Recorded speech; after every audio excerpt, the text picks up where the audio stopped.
Fala, fiel, separei aqui pra vocês um trechinho do programa Resenha da ESPN aí, com o Luiz Fabiano, Fábio Luciano, Djalminha e Fábio Santos aí. Vamos ouvir a análise dos caras aí, o que eles acharam da vitória do Timão contra o Vasco. Então já deixa o seu like, se inscreva no canal, comenta aí e bora pro vídeo. E foi uma homenagem também pro Fred Rincon e pro Gilmar, né, que fizeram parte desse Mundial também, então teve essa conotação do título mundial, o jogo contra o Vasco, na decisão no Maracanã, mas também uma homenagem pro Fred, pro Gilmar. Figuraças então, que nos deixaram tão assim, muito honrado com a homenagem ali, com o carinho do torcedor, da arena lotada, enfim, mas mais feliz talvez por também ter tido essa homenagem para esses dois caras que foram muito importantes aí na história do Corinthians e na minha também. E com relação ao jogo... Você fez poropopó que nem o Memphis? Ah, não tem como não fazer, Plea. Não tem como a gente não se contagiar. O Corinthians não tinha Memphis, não tinha Yuri. Não filmaram? Não filmaram? Mas que atropelo! O primeiro tempo do Corinthians, Plea, ali, os primeiros 25, 30 minutos foram impressionantes. Carrilho joga um pouquinho de bola ou não? Muita bola, Plea. Eu, assim, desde que ele chegou, eu fiz alguns comentários sobre, né? A maneira, a intensidade dele, o quanto ele faz o time andar, né? E aí o Fábio, a gente já falou um pouco sobre isso também aqui nos programas. É um jogador tático, é um cara importante demais pro time, sabe dar peso na intensidade, sabe fazer as linhas se recomporem. E tem um menino também no meio campo, o Bidonzinho, que tá jogando muita bola. Demorou pra jogar com o Ramon, mas agora tá muito bem. Esse time do Corinthians tivesse feito um campeonato... Primeiro turno regular. Porque no primeiro turno não era esse time. Tudo bem, mas se tivesse com esse time, a janela, a última janela mudou completamente o Corinthians. E também, assim, tem a questão tática, né, que a gente tem que dar ia brigar lá em cima. Os méritos pro Ramon também, pra comissão, porque ontem o Corinthians fez um grande jogo, como em outros momentos também. Tem a questão técnica dos jogadores, né, Plea? Porque o time é bom, né? Os jogadores têm qualidade. E é o que a gente tá falando do Botafogo também, a questão mental, né? Porque o time tá muito solto, os caras estão fazendo movimentos que há jogos atrás nem pensariam em fazer. É um time leve, é um time de bem com a vida, como a gente fala no futebol, um time que sabe do que é capaz e consegue transmitir isso para dentro do campo. E a atmosfera ontem estava bem bacana, uma vitória, né, merecida demais, principalmente pelo que o Corinthians fez no primeiro tempo. Jogar fora da zona de rebaixamento é uma delícia, exatamente. Eu sei como é que é, já passei por isso, ficar ali na zona de rebaixamento. Não pode querer cortar uma bola daquele jeito. Mas foi o time, mas é um time que conseguiu sair, né, Luiz? Não, esse time não merece estar no resultado. Esse time aí Aí furou, né, o Galdano. E 3 ficou barato, hein? Pelo amor de Deus. Barato. O Rodrigo Garro teve um encontro inesperado na época das vacas magras ainda com o Fábio Santos no shopping, né? Agora acho que ele tá podendo sair mais de casa, tá mais tranquilo. O que ele falou pra você naquele encontro? Tadinho. Porque não tinha conseguido desfrutar ainda de São Paulo, né? Eu falei, irmão, nos meus últimos 3 eu não consegui desfrutar, os últimos 3 anos. Mas falei, isso pra mim é o melhor jogador do Corinthians na temporada, mesmo com uma equipe muito inferior do primeiro semestre, foi um cara que nunca se escondeu do jogo. E se ele tem... Maior assistente do brasileiro, tem... passou o Estevão, 10-9, são 14 assistências na temporada e 9 gols no Brasileirão. E quantas vezes a gente falou aqui que todo jogo ele deixava algum atacante na frente do gol e os atacantes não conseguiam fazer gol. Então 14 foram que saíram os gols, fora aquelas que ele deixa os caras na frente do gol. Mas foi o que o Fábio estava falando, que o Carrilho... Hoje o lado direito do Corinthians é forte, o lado esquerdo tem triangulação, Carrilho, Mateuzinho, evoluiu muito o jogo do Mateuzinho também, no jogo de ontem, falando do Romero na direita, do outro lado Bidu, Bidon e Thales Magno, Garro pelo centro, Ranielli voltou a jogar bem também, que tinha caído um pouquinho de produção, né? A zaga, enfim, o Corinthians está jogando muito bem. Vi uma enquete hoje, né, no programa no UFC, às 6 horas aqui da ESPN, e as principais equipes que estavam jogando no Brasil hoje, o futebol mais bonito. O que é? Uma das equipes era o Corinthians. Eu falei, que loucura, né, cara? Inter e Corinthians. Inter e Corinthians. Há um mês atrás, a gente brigando, rezando pra sair da zona do rebaixamento. Como que é o mundo, hein? Mas merecidos elogios, porque o Corinthians está jogando muito bem. O Corinthians vai buscar Libertadores. Vai buscar Libertadores. Merecido, né? Uma briga merecida. Merecido. Hoje o Corinthians jogando possivelmente a 7ª colocação. Porque tem o confronto direto contra o Bahia na Neoquímica Arena daqui a 2 rodadas, né? Próximo jogo contra o Criciúma, fora em Santa Catarina, e depois recebe o Bahia, que não tá conseguindo ganhar de ninguém. Quero dar os parabéns ao Ramon Dias, viu? Que foi cornetado pra caramba. Foi derrubado. Derrubado, e hoje conseguiu dar uma cara no Corinthians de jogo, né? De pegada, organização. E isso fez a diferença, né? Porque a gente só fala que o Corinthians, o Garro e tal. Mas o treinador tem grande mérito nisso aí, viu? No Campeonato Brasileiro, né? Porque nas Copas realmente ele foi bem. Não, mas no Brasileiro merece muitos elogios, sem dúvida. No Brasileirão ele vem nas fazendo Copas ele pisou na bola. No Brasileiro o time se achou, se encontrou, sem dúvida. Mas é por isso que é bom, o resenha é bom, porque é isso que eu falo, a gente critica quando tem que criticar, né? Agora, Capita, o Corinthians é sempre efervescente. Elogia quando tem que elogiar. Time, 6 vitórias seguidas, tal. Ó, 2 notícias do dia. A Gaviões, pelo jeito, ali tá conseguindo angariar, quer dizer, não sei se vai conseguir angariar, mas vai mesmo tentar pagar o estádio, conseguir o acordo lá com a Caixa Econômica Federal. Vamos ver os próximos capítulos, acho que logicamente não vai ser uma questão tão simples de se resolver. O dinheiro é muito alto, é muita grana e... Outro assunto periclitante, na quinta-feira o Conselho do Corinthians vai votar pelo impeachment ou não do Augusto Melo. Os jogadores do Corinthians, timidamente, em post, na verdade um post uniforme, alguns deles, figuras importantes, eu diria que a maioria do elenco posicionou-se a favor do Augusto Melo. O Augusto Melo, como político que também acabou dizendo que esse movimento, esse posicionamento dos jogadores do Corinthians pode significar uma nova democracia corintiana. Mais do que um exagero absoluto, um absurdo absoluto. Mas eu queria que vocês falassem sobre essa questão dos jogadores terem se colocado, mesmo que timidamente, a favor da permanência do Augusto Melo na presidência do clube. Capita. Então, assim, eu vi algumas declarações dos jogadores. E, assim, o que eu escutei, eu li a nota, mas o que eu escutei deles é que tudo que foi prometido a eles estava sendo cumprido. Salário em dia. É isso, né? Os jogadores falam dessa forma. Tudo que nos foi prometido está sendo cumprido. Tudo que foi conversado está sendo feito, apesar das dificuldades. Então, é lógico que os jogadores, por exemplo, eles escutam como a gente, tudo que está envolvendo esse processo de impeachment, né? O que está sendo julgado, enfim, mas de uma forma mais artificial. Nenhum jogador tem conhecimento exato do que vai ser apresentado, das acusações, das defesas que vão ser feitas, enfim.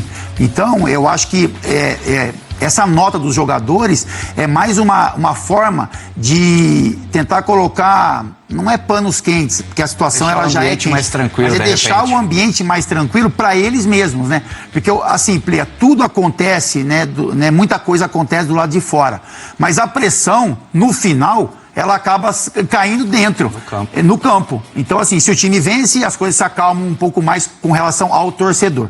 Se o time perde, a pressão é muito maior. Então, assim, imagina esses caras, apanharam pra caramba, sofreram, enfim. Agora que eles estão curtindo o momento, né? O momento de fase positiva, a torcida feliz no campo, vem uma pancada como essa e parece que querem colocar um pano preto sobre esse trabalho do campo. Então, assim, eu acho que o jogador, a forma como eles se posicionaram tudo que foi prometido a nós está sendo cumprido. Nada vai atrapalhar esse movimento que a gente está tendo de reconstrução dentro do campo, por vaga de Libertadores, enfim.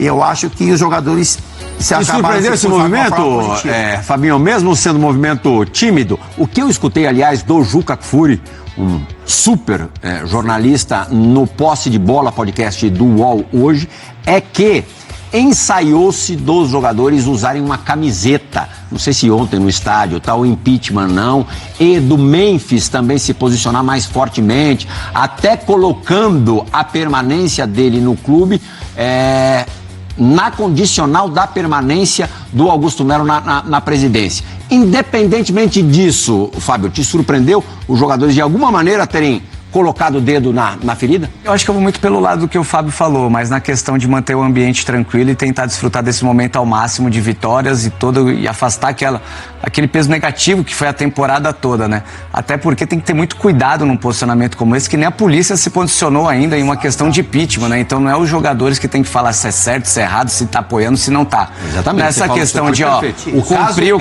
de polícia. De polícia. Então não cabe posicionamento, apoio nesse momento, entendeu? Tem que deixar outras pessoas de fora se posicionarem e cuidar desse assunto. A questão do posicionamento de tudo que foi prometido é questão salarial, de contratações, o dia a dia. Aí sim, pode ser esse apoio.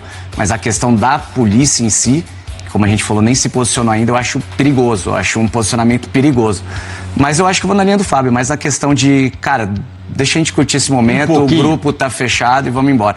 O torcedor também merece isso, embora ele deva saber, não deva fechar os olhos, que a realidade do Corinthians continua sendo extremamente difícil e um futuro próximo pode ser ainda pior, porque continua se gastando de forma desenfreada. O Corinthians segue vivendo um bom momento no Campeonato Brasileiro. Há um mês, o Corinthians era completamente outro. Se voltássemos ao dia 20 de outubro deste ano, o clube havia sido eliminado na Copa do Brasil diante da equipe do Flamengo. Um resultado numa semifinal bastante amarga ao torcedor corintiano, que não via muitas esperanças numa equipe que ainda tinha, é verdade, uma disputa de Copa Sul-Americana, mas amargava uma zona de rebaixamento também do Campeonato Brasileiro. De lá para cá, muita coisa mudou. O elenco é praticamente o mesmo, mas o número de vitórias dentro do Campeonato Brasileiro é completamente outro. São 6 vitórias seguidas, algo que não acontecia no Campeonato Nacional desde 2017. Há 7 anos o Corinthians não sabia o que era vencer 6 jogos seguidos na competição nacional. Tudo isso sob o comando do técnico Ramon Dias. E agora uma vitória importante também diante da equipe do Vasco. O Vasco não bate o Corinthians desde 2007 em terras paulistanas. Desde 2007, há 17 anos, o Corinthians não sabe o que é perder para o Vasco e mais uma vez repetiu isso na Neoquímica Arena. A boa notícia para o torcedor corintiano é que o clube já começa a projetar a disputa no sábado diante do Criciúma em Santa Catarina e tem a volta do Memphis Depay. Essa semana vai ser importante para que o Ramon Dias possa testar o Yuri Alberto. O Yuri Alberto está com uma lesão no músculo posterior da coxa e por enquanto segue como desfalque porque não tem treinado com bola e tudo mais, mas a tendência, por se tratar de uma lesão de grau 1, é de que ele volte ainda para esse jogo da rodada do Campeonato Brasileiro. O Yuri Alberto, que é o artilheiro do Corinthians na temporada, são 27 gols marcados, tenta de alguma forma se tornar um dos artilheiros desse Campeonato Brasileiro, apesar do desafio ser grande, porque o Estevão, também do Palmeiras, tem despontado cada vez mais. A semana, portanto, será decisiva dentro de campo para recuperar este jogador e quem sabe também o Félix Torres, zagueiro que tem uma lesão no músculo posterior da coxa. Mas será mais importante ainda para Augusto Melo, que na quinta-feira vai passar por um processo de votação para saber se será ou não retirado do cargo como presidente do Corinthians através de uma votação dos conselheiros do clube. Ele falou na zona mista aos jornalistas logo depois do jogo contra o Vasco sobre essa situação. Se a gente devesse alguma coisa, já tinham pego. E se devesse alguma coisa, era o primeiro a entregar o cargo. Se alguém tivesse feito alguma coisa errada, eu teria demitido. Enfim, o Corinthians é isso, é política o tempo todo. E pode ter certeza, não vai ter esse golpe, não existe isso. O que a gente está fazendo é uma coisa boa para o Corinthians. A gente está cada dia mais reestruturando o Corinthians, vocês estão vendo aí. Para nós foi um espanto receber essa notícia. Em uma semana marcar uma reunião também não seria viável isso, mas vai ser falado também no Conselho, nós vamos falar. Vai ter a defesa nossa no Conselho, a gente está muito tranquilo quanto a isso, mesmo porque, o que eu falei, não tem embasamento, não tem legitimidade no que eles estão fazendo. E é isso, o Corinthians a gente vem sofrendo isso já desde o dia que a gente assumiu. E se o presidente tenta esquivar desse golpe, começa obviamente a projetar a próxima temporada, porque ainda não sabe se permanecerá com o técnico Ramon Dias. Por enquanto, os resultados têm servido como um advogado do treinador argentino, que obviamente pensa no futuro, como o Corinthians também já pensa na próxima rodada, diante do Criciúma. E agora à noite, o Conselho de Orientação do Corinthians recomendou o afastamento imediato do presidente Augusto Melo. Segundo a CNN Brasil, a recomendação foi unânime e pelos seguintes motivos: contratos sem licitação, ausência de documentos, falta de demonstração dos balancetes aos conselheiros e falta de balancetes auditados. Bom, é isso aí, fiel. Para acrescentar mais aí, Augusto Melo aí sofre o segundo pedido de impeachment aí, aprovado pelo CORE, hein? O Conselho de Orientação do Corinthians, o CORE, aprovou na noite dessa segunda-feira, por unanimidade, uma recomendação de impeachment do presidente Augusto Melo com 13 votos a favor. A decisão se baseia em alegações de gestão temerária, incluindo a não apresentação de balanços auditados e documentos obrigatórios ao órgão. Está vinculada a um processo sobre o contrato com a Vaidbet. Na próxima quinta-feira, o Conselho Deliberativo do clube decidirá se Augusto Melo será afastado temporariamente aí. Caso a decisão seja desfavorável ao presidente, ele será destituído de forma provisória até uma nova votação entre os sócios do Corinthians, que definirá o seu futuro à frente do clube. O Core também abordou as contas do segundo semestre, optando por não aprovar e nem reprovar o balancete devido à falta de documentos e informações inconsistentes apresentadas pela atual gestão comandada por Augusto Melo. Apesar de ter conquistado a maioria no colegiado em sua eleição no início do ano, Augusto Melo perdeu rapidamente o apoio político dentro do clube. Isso tudo em menos de 12 meses de mandato. E para que o processo de impeachment avance, o presidente do Conselho Deliberativo, Romeu Thoma Júnior, precisa encaminhar o pedido à Comissão de Ética do Corinthians aí. A decisão do Core reforça a pressão pela saída de Augusto Melo, que enfrenta um dos momentos mais difíceis da sua gestão no Coringão. O Conselho de Orientação, composto por ex-presidentes, membros vitalícios e conselheiros eleitos, desempenha um papel fundamental na governança do clube. A crise política atual expõe os desafios administrativos e o crescente descontentamento com a condução da gestão de Augusto Melo. Ex-presidente André Sanches do Willio, Roberto de Andrade e Mário Gobi. Mano, é uma palhaçada. No domingo, dia 24, jogadores da comissão técnica demonstraram total apoio a Augusto Melo. Rodrigo Garro falando, Gustavo Henrique. Coronado já tinha demonstrado um apoio pelas redes sociais. Porém, os jogadores não são inclusos na votação, eles não podem votar. Contudo, o fato é que essa questão política pode vir atrapalhar o bom momento do time, hein, que vive uma ótima fase no Campeonato Brasileiro agora, brigando por pré-libertadores. Esses canalhas aí querem conturbar o ambiente do Coringão. Então deixa aqui sua opinião, comenta aí o que você tá achando dessa palhaçada toda aí, beleza? Então é isso. Até o próximo vídeo, deixa seu like, se inscreva, valeu, é nóis.